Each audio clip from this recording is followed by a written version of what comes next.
कार्यक्रम में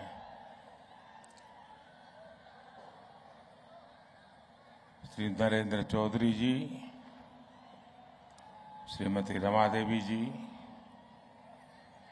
बहन रचना, श्रीमान के लक्ष्मणन जी, उपस्थित सभी भक्तगण, अपार संख्या में आए हुए सभी महानुभाव, देवी और सज्जनों, आज कार्तिका पूर्णिमा और कार्तिका सोमवार भी इस पावन अवसर पर आपके बीच आना और यहां कोटि दीपोत्सव का हिस्सा बनना, ये बहुत ही सौभाग्य की घड़ी है। शायद ईश्वर के आशीर्वाद है। और आप सब तो जानते हैं कि मैं तो महादेव शिव की नगरी काशी का सांसद हूं। आज बाबा की काशी में देव दीपावली मनाई जा रही है। मैं इस बार काशी नहीं जा पाया हूं, लेकिन जो कमी मैं महसूस करता था वो आज यहां पूरी हो रही है।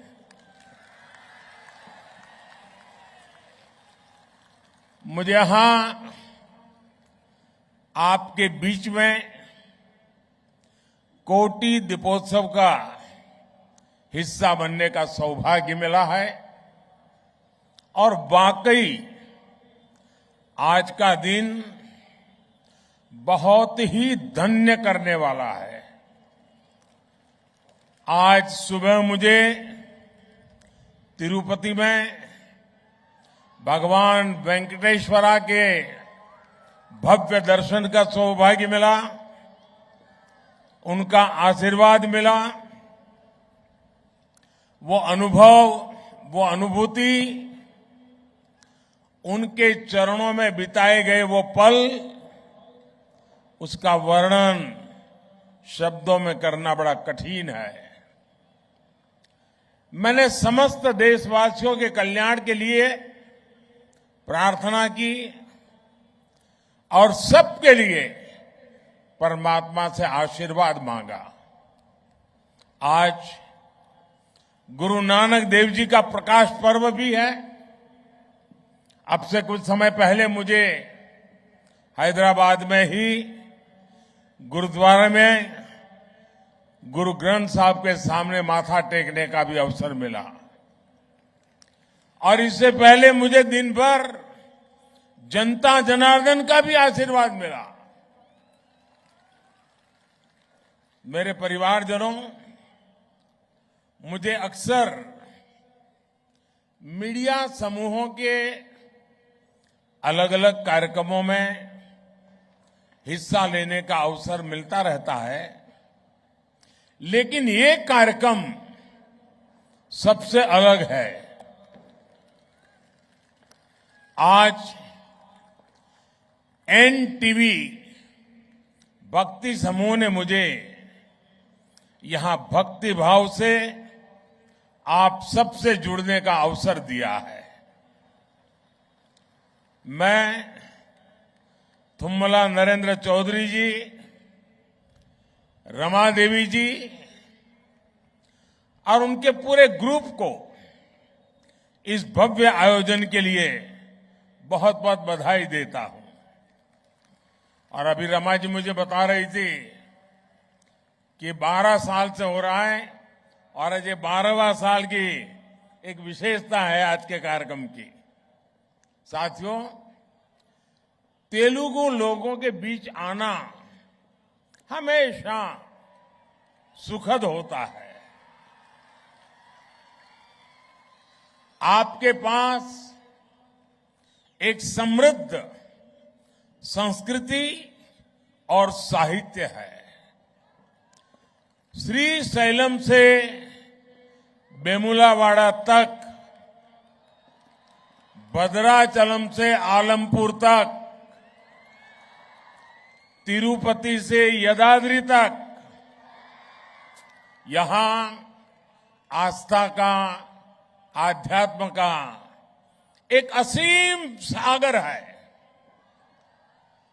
पोथना की भागवतम, रामदास की भक्ति कृतियां, अन्नमैया, नन्नैया, तिक्कना और येरा पैगड़ा रचनाएं,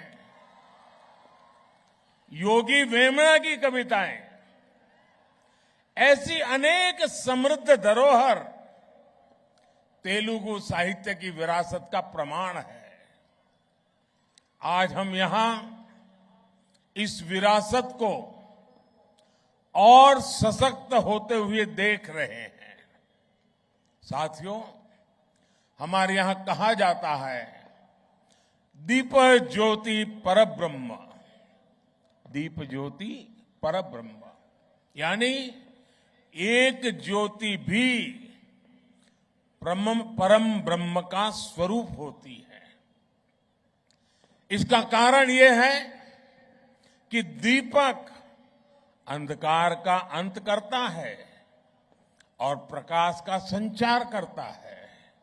जब हम दीपक की बात करते हैं तो इसका मतलब सिर्फ प्रकाश देने वाला एक माध्यम ही नहीं होता, बल्कि हमें अज्ञान और अभिमान से मुक्ति का भी रास्ता दिखाता है। और हम भारतीयों के लिए तो ऐसे दिए एक दूसरे को जोड़ने और जुड़ने का माध्यम भी है। कार्तिक मास की अमावस्या को हम प्रभु राम की अयोध्या वापसी पर दिया जलाते हैं और आज भगवान शिव के धरती पर उतरने की खुशी में दिया जलाते हैं। दिया सबको जोड़ता है, सबको रास्ता दिखाता है। इसलिए जब 100 वर्ष का सबसे बड़ा संकट आया तो हम भारतीयों ने मिलकर दीपक जलाया। हमने वो दीप जलाया और आज भारत विजयी होकर विकास की नई गाथा लिख रहा है। मेरे परिवारजनों, आज यहां जलाए गए दियों का एक और संदेश है। इनमें से हर दिया आस्था का भी प्रतीक है और समृद्धि का भी प्रतीक है। ये दीप हमें विकसित भारत, आत्मनिर्भर भारत की राह दिखाते हैं। किसी पर्व पर जब हम कुछ भी स्वदेशी खरीदते हैं तो हम न जाने कितने परिवारों के घर में समृद्धि का दीप जलाने का काम करते हैं।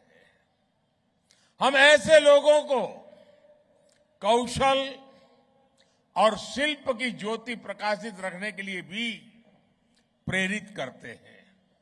इसी तरह जब हम नेचुरल फार्मिंग को बढ़ावा देने के लिए आगे आते हैं तो हम धरती मां को केमिकल से मुक्त करने का दीप जलाते हैं।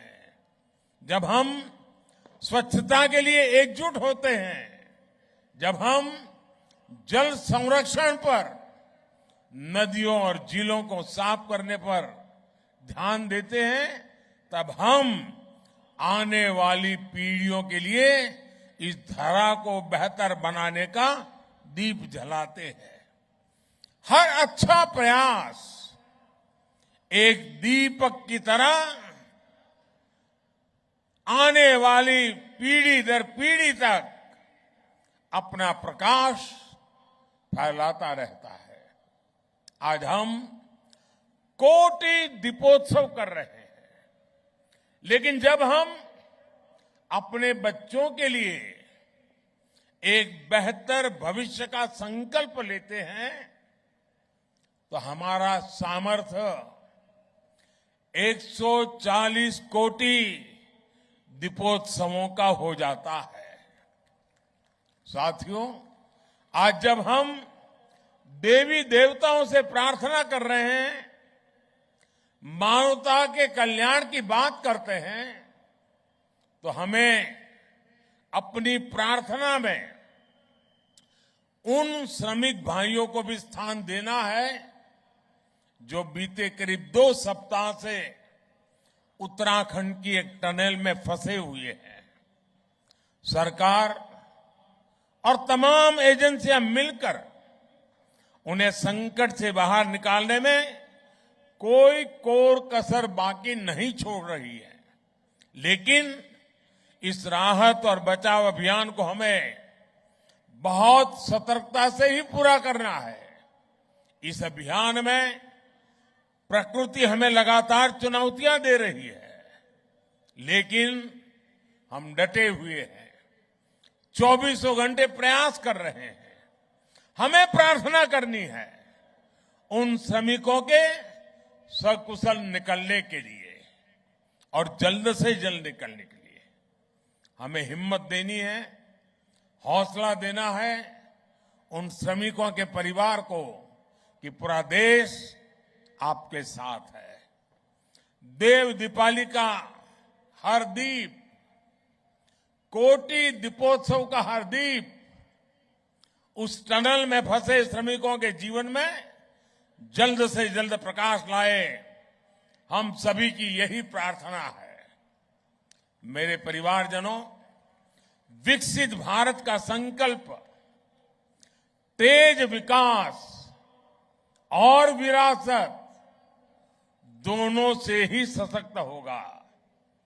भारत सिर्फ एक राष्ट्र नहीं, उसका संकल्प तेज विकास और विरासत दोनों से ही सशक्त होगा। भारत सिर्फ एक राष्ट्र नहीं है का संकल्प तेज विकास और विरासत दोनों से ही सशक्त होने वाला है। और इसलिए हमें इन साधना के कामों को पूरी तरह बड़ी लगन से और बड़ी श्रद्धापूर्वक हमें करते रहना होगा। मैं इस भव्य समारोह, ये ठीक है कि मैं एक दूसरे वातावरण में इन दिनों व्यस्त हूं, लेकिन ये पवित्रता का माहौल, ये पवित्रता की कुछ पल हमारे लिए बहुत बड़ा सुकून लेकर के आती है। और आज जब हम आने वाली सदियों का भविष्य लिखने जा रहे हैं, तब हमें भारत के आत्मविश्वास को फिर नई बुलंदी लेनी है। इसलिए हमारी सरकार विकास भी और विरासत भी इस प्रेरणा के साथ काम कर रही है। आज देश अपने पावन धामों, अपने संतों, ऋषियों, तपस्वियों को सम्मान दे रहा है। केदार धाम हो, काशी विश्वनाथ हो, उज्जैन महाकाल हो, हर धाम के विकास पर बल दिया जा रहा है। और अब तो बस कुछ ही दिनों का इंतजार बाकी है। अयोध्या नगरी में भगवान राम का भव्य मंदिर बस पूरा ही होने वाला है। मेरे परिवारजनों, तेलंगाना तो सांस्कृतिक और आध्यात्मिक वैभव से बहुत समृद्ध है। यहां मुलुगु में काकतीय रामप्पा मंदिर का विश्व धरोहर शिलालेख है। हजारों खंभों वाले मंदिर का कायाकल्प कई दशकों के बाद हो रहा है। भद्राचलम में श्री सीता रामचंद्र स्वामी मंदिर में नई सुविधाओं का निर्माण किया जा रहा है। जोगुलंबा अम्मवारू को अब भविष्य की पीढ़ियों के लिए संरक्षित किया जा रहा है। बोनालू और बथुकम्मा जैसे त्योहारों को राष्ट्रीय स्तर पर मनाने के प्रयास चल रहे हैं। सम्मक्का सरक्का मेदाराम जथारा, जिसे आदिवासी समुदाय का कुंभ भी माना जाता है, उसका महत्व भी पूरे देश तक पहुंचने के लिए काम शुरू हो रहा है। साथियों, मैं संस्कृति और आस्था की सेवा करने के लिए भक्ति टीवी ग्रुप की भूरी भूरी प्रशंसा करूंगा। आपका ये प्रयास युवाओं को प्रेरित करेगा, अपने मूल से जुड़े रखने में मदद करेगा। राष्ट्रभक्ति, राष्ट्रशक्ति और राष्ट्रीय संकल्प का ये दीप ऐसे ही जलता रहे, अपना प्रकाश फैलाता रहे, नई चेतना जगाता रहे, नई प्रेरणा का पुंज देता रहे और हम आने वाली पीढ़ियों को भी इस प्रकाश के रास्ते पर चलने की प्रेरणा देते रहे। इसी एक भावना के साथ मैं भी आज इस दीपोत्सव के अवसर पर अपने आप को इसका हिस्सा मान करके स्वयं में धन्यता अनुभवता हूं और मैं नरेंद्र भाई और उनके पूरे परिवार को हृदय से बहुत बहुत बधाई देता हूं। धन्यवाद जी।